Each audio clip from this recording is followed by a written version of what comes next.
My name is Allie, and at 36 years old, I just endured the most humiliating night of my life, or so they thought. It started with a name tag.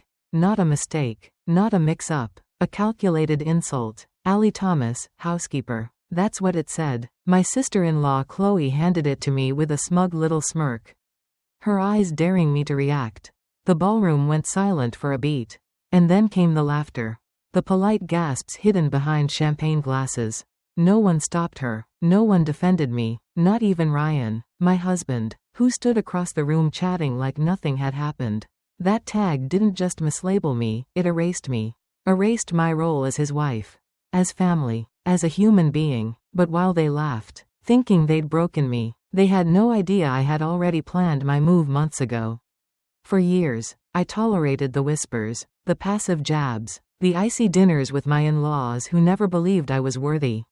I was just a nurse from a working-class background to them.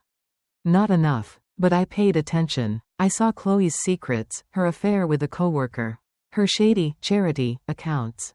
I saw Ryan's mother, Meredith, draining his accounts behind his back. I kept receipts. I made copies. I prepared. Tonight wasn't their triumph. It was my beginning. I sat there, name tag shining under the chandelier, sipping champagne while my silence spoke louder than their cruelty. When Chloe asked me why I looked so calm, I tilted my glass and smiled.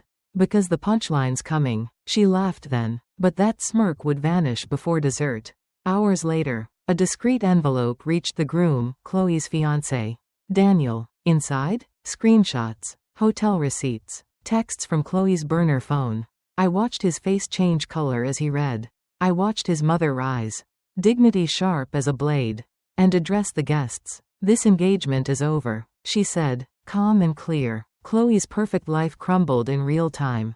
And Meredith? Well, she got her own moment. The hotel manager arrived, whispering about declined cards and overdue balances. Without my money, without my permission, her illusion of control shattered. Ryan finally noticed something was wrong.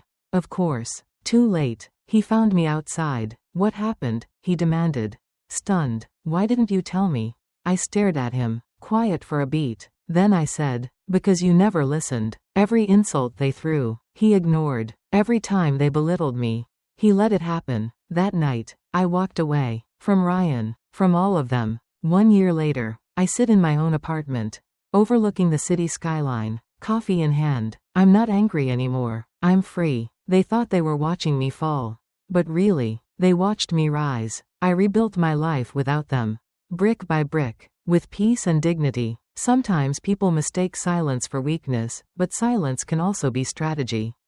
And when I chose to speak, I made sure every word hit like thunder. My name is Allie Monroe, and at 38, I learned that the people who are supposed to protect you the most are sometimes the ones who hurt you the deepest. I wasn't surprised when the text came in from my mother, but it still knocked the breath out of me. Allie, we're heading to Hawaii this morning. The kids are all set, just follow the schedule. Okay? Love you. I stared at the glowing screen as I stood in my apartment doorway. Car keys in one hand and coffee in the other. My stomach sinking with betrayal. No conversation. No request. Just an order. A command disguised as love. My parents had boarded a plane and left the country, dumping my nieces and nephew on me without permission, without warning, and without a shred of respect. They had done it before in smaller ways, assuming I'd change my plans. Cancel weekends. Give up holidays. But this time, they'd crossed a line. I had said no when they asked about Christmas. I told them I had other plans. I thought that mattered, but they never planned to listen. They had booked their trip months ago. They never gave me a choice. I used to believe family meant sacrifice. That saying no made me selfish. But that belief had chipped away over the years, worn down by every guilt trip, every gaslighted moment, every time they made me feel like I owed them something just for being their daughter. My sister was the golden one, my brother the busy one, and me, the dependable one, the one with no real obligations, the one who could always be counted on to clean up the mess. But this time, they underestimated just how done I was. I walked into the house, and 3 little faces lit up like I was a Christmas miracle. Nicole, 11, already too responsible for her age. Jamie, 8, loud and bouncing off the walls. And Ava, 4, all big eyes and glitter socks, clutching a stuffed bunny. They didn't deserve any of this. None of it was their fault. So I smiled, hugged them tight, and made hot cocoa. Then I got to work. I wasn't going to yell. I wasn't going to cry. I was going to document everything. The note taped to the fridge. The printed schedule. The empty house. The proof of abandonment. I called Vanessa, a lawyer I'd been talking to quietly for weeks. Just in case. It's happening, I said simply. They left the kids without consent. I want to proceed. Her voice sharpened. We'll notify Child Protective Services immediately. You've got everything we need. The next 48 hours were a storm. I filed a report, gathered evidence, took photos, and all the while, my parents texted like nothing was wrong. Hope the kids are behaving. You're such a natural with them. I didn't respond. Then came the panic. Allie, where are you? Why won't you answer? When they finally called, frantic, I picked up with a calm that startled even me. You have 1 hour to get on a plane or this becomes a legal matter. My mother gasped, sputtering, you're overreacting. I laughed. No, I'm reacting just enough. They returned to a house swarming with CPS and investigators. Their faces drained of color as the truth closed in on them. And for the first time, I didn't back down. I didn't minimize. I didn't protect them. I protected myself. And more importantly, I protected those kids. The fallout was swift. Their social circle turned on them. Donations dried up. Their perfect parent image shattered. I stepped back, out of the shadows of their manipulations, and into a life that was mine. A life of boundaries, of peace, of clarity. Because sometimes, breaking free means burning it all down first. And I didn't lose anything. I finally reclaimed everything. My name is Allie Mendoza, and the day I helped my grandmother pack her bags for a nursing home, I thought I was doing the right thing. I believed what everyone said, that it would be safer, more comfortable, more structured, that she'd be surrounded by professionals who knew how to care for her better than we ever could. But no one prepared me for the guilt that would claw at my heart. Or for the betrayal that crept into her eyes the first time I visited and she didn't recognize me.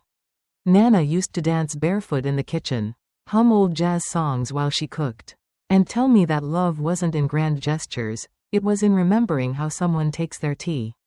She raised me when my parents couldn't. Gave me more love than I ever knew what to do with. And now, at 82, she was behind locked doors. Her life reduced to a chart on a clipboard and a room that didn't smell like cinnamon and vanilla, but bleach and resignation. I remember walking into the nursing home that first week, expecting warmth, compassion, dignity. What I got was silence. Wheelchairs lined up in front of a muted television. Residents staring into space, forgotten by time and family. Nurses moving briskly, kind but overworked, their eyes too tired to see the people behind the patient charts. And there she was, Nana, sitting alone in a chair too big for her frame, her favorite cardigan buttoned wrong, her lips pressed into a thin line like she was afraid to speak. She looked up at me, confused. Have we met? She asked. My chest cracked open. I smiled anyway, knelt in front of her, took her hands in mine and said, "It's me, Allie." She blinked once, twice, and then the tears came, not just hers, but mine too. No one tells you how institutionalized a person becomes so quickly. Within weeks, Nana had stopped asking about her old neighbors. She didn't laugh the same. She didn't argue when she didn't like her food. She just existed, and in that sterile, too quiet world, I realized something brutal. We hadn't given her care. We had taken away her control. The soft independence of choosing when to nap, when to have her tea, how to fold her blankets, all gone. She wasn't being cared for. She was being managed. I started showing up more, unannounced. I brought her favorite pastries, read to her in the afternoons, and I began to see what no brochure will ever say, that the elderly are often silenced not by age, but by a system that treats them as liabilities instead of people. Her stories began to fade. Her voice got softer, and each time I left, I felt like I was abandoning her all over again. My cousins, my aunts, they stopped visiting after the first month. She's in good hands, they'd say, but whose hands? Mine were the only ones left holding hers. So I made a choice. I started researching, calling advocates, reading everything I could on elderly rights and alternatives to long-term care. And when I found a home-based companion program with full-time nursing support, I emptied my savings and moved Nana back in with me. People called me dramatic, said I was throwing away my freedom, but I didn't care, because I'd rather lose sleep than live with the weight of knowing I left the woman who raised me to slowly fade behind closed doors. Now, she wakes up to the smell of her favorite jasmine tea. She hums again. She remembers me, not always, but enough. And every time I tuck her in at night and she whispers, "Thank you for coming back," I know this is where she belongs. Not managed, not forgotten, but home. My name is Ali Nguyen. I'm 77 years old, and 2 months ago, I made a decision I never thought I would, moving into a nursing home. At first, I told myself it was just temporary, just a place to recover after a fall. But deep down, I knew the truth. I had grown tired of cooking for one, tired of conversations that didn't come, tired of pretending I was fine when the silence in my apartment was louder than any noise I'd ever known. I thought maybe this place would help. Give me some structure, some companionship, a reason to get up in the morning. But what I found instead were truths I had been avoiding for years, truths about life, about aging, and about what really matters when the world around you slows down. The first thing I learned is this: loneliness is heavier than any ache in the bones. It creeps in during the quietest hours, when the lights are off, and you're staring at a ceiling you don't recognize. It's not just about being alone, it's about feeling forgotten. I sat in a room filled with people, yet I felt like a ghost. Family visits trickled in like occasional rain, quick, polite, and then gone. And I watched others around me do the same, wait for calls that never came, hold on to memories like lifelines, and measure time by the clatter of food trays. The second lesson hit harder: health is everything. When I was young, I thought success was measured in money, in titles, in the house I built. But none of that mattered when I needed help getting out of bed. The strongest man here still needed a nurse to tie his shoes. And it made me realize, invest in your body, not just your career, because one day, it won't matter how important you used to be if you can't climb the steps to your front door.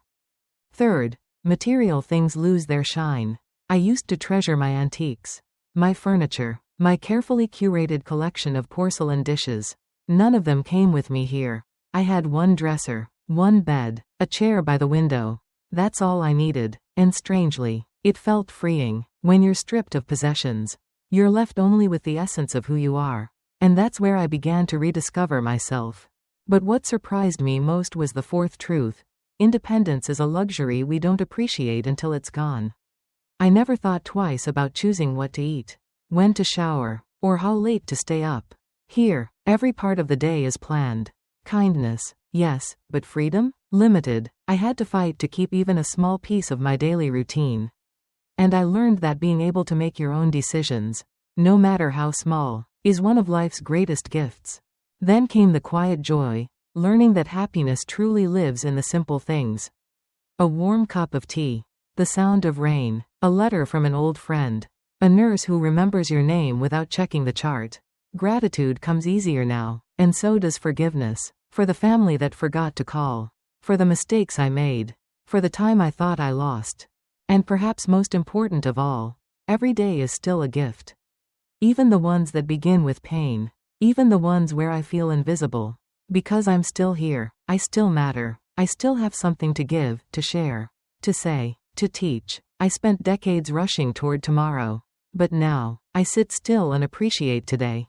So if you're young and reading this, call your parents, visit your grandparents, say thank you to the old man holding the elevator for you.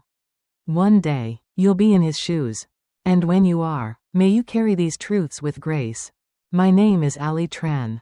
I'm 82 years old, and I've seen many things in my lifetime: wars, weddings, births, and funerals. But nothing prepares you for the quiet signs that whisper death is drawing near.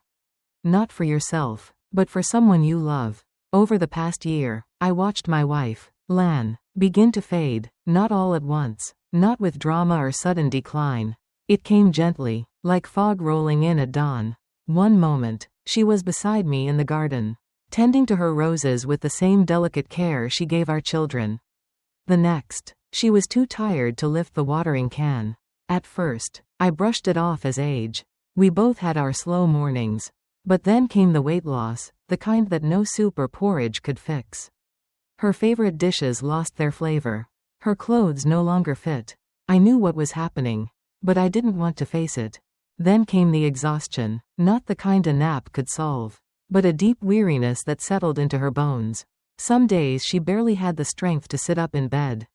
She'd sleep for hours, yet wake up even more tired.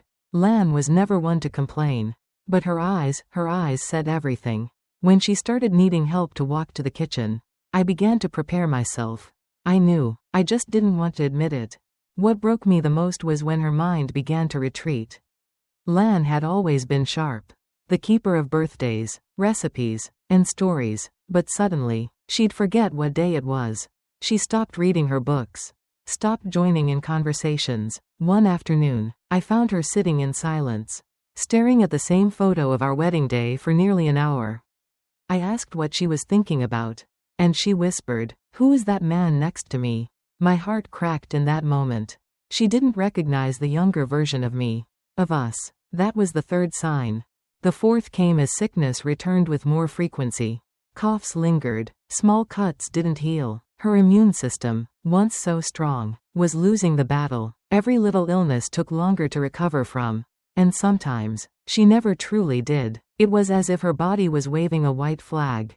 Then her sleep changed. She'd wake in the middle of the night, confused, calling out names of people who were long gone, her mother, our eldest son who passed before her. The days and nights blurred together.